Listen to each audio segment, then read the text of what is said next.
Hello, I'm Dr. Maurie Markman from City of Hope, and I wanted to discuss a really important, massively global in the sense I'm referring to the United States, but still it's going to affect us. Not an individual doctor, not an individual patient. This is really high level, but the implications are profound. Maybe we have to change our thought processes in general about healthcare. Wow, that's pretty big. Okay. The paper, Prevalence of Cancer Survivors in the United States. This was recently published in the Journal of the National Cancer Institute. Here are the data. And then I'll say a few words about my thoughts on massive implications. So in January 2022, it was estimated, again, all the data is according to this paper. You'd have to read this really interesting paper to look at where they got all the data, how they came up with the analysis, the statistics, etc. But in January 2022, it was estimated that there are 18.1 million cancer survivors in the United States. 18.1 million. It was estimated that was going to grow from 2022 to 2030, and now it's 6 years from now, from 18 million to 21.6 million. And by 2040,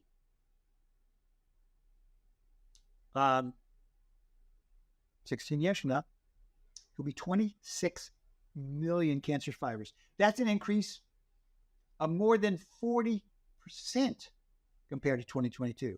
So whatever the cancer survivors now, 40% increase, 26 million. But when you look at a little more detail, I think the true implications of those numbers start to become evident. So the first is that in 2022, 70% of the cancer survivors that I highlighted, which is 18.1, had survived for more than 5 years. So they were 5-year cancer survivors. Now, we're not talking here about the details of what disease we're dealing with. We're not talking about how many people are on active therapy. We're not talking about how many people have, truly high risk, are being monitored monthly versus maybe yearly. But they're cancer survivors. They had cancer.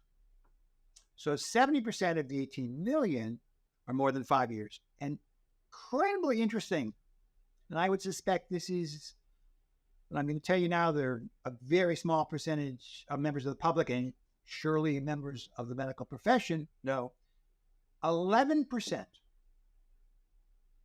1 out of 10 of those 18 million has survived a diagnosis of cancer for more than 25 years. Remember, historically,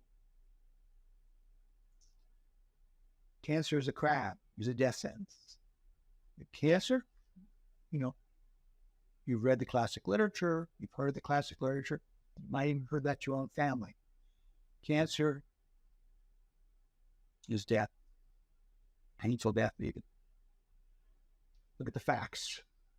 11% of the 18 million for more than 25 years, cancer survivors. So then if you, again, look at a little more detail, if break it down female, male, very interesting. If you look at, again, age today, women aged 40 to 54, whole population, all Americans, age 40 to 54, 3.6% of all women aged 40 to 54 are cancer survivors. Age 65 to 74, 14.5% of all women in this country today are cancer survivors. And if you look at the population of 85 and older, as I get older, like I'm looking at these populations, if you look at individuals over the age of 85, and 85, 100-year-old people today, many living wonderful lives. But if you look at those 85 years and older, 36.4% of that population are cancer survivors. Turn that to males, briefly. Age 40 to 54, 2.1%. Today, for cancer survivors. Age 65 to 74, 16% of males are cancer survivors, and 85 or older, 48.3%. 1 out of 2 males over the age of 85 are cancer survivors. So, bottom line, this does represent today and in the future, even more so, a substantial proportion of members of society living in this country will be cancer survivors. They may be getting cancer therapy. They may be under active surveillance. They may be under much more passive surveillance. But bottom line, they had cancer. They were treated for cancer. And what are the implications of this? What are the implications for individuals in terms of the cost of continued screening or for recurrence, etc.? What is the impact of their prior therapies, surgery, radiation, chemotherapy, immunotherapy, etc., on other diseases they may get? Cardiac, renal, pulmonary. What are the implications of those other diseases on their cancer?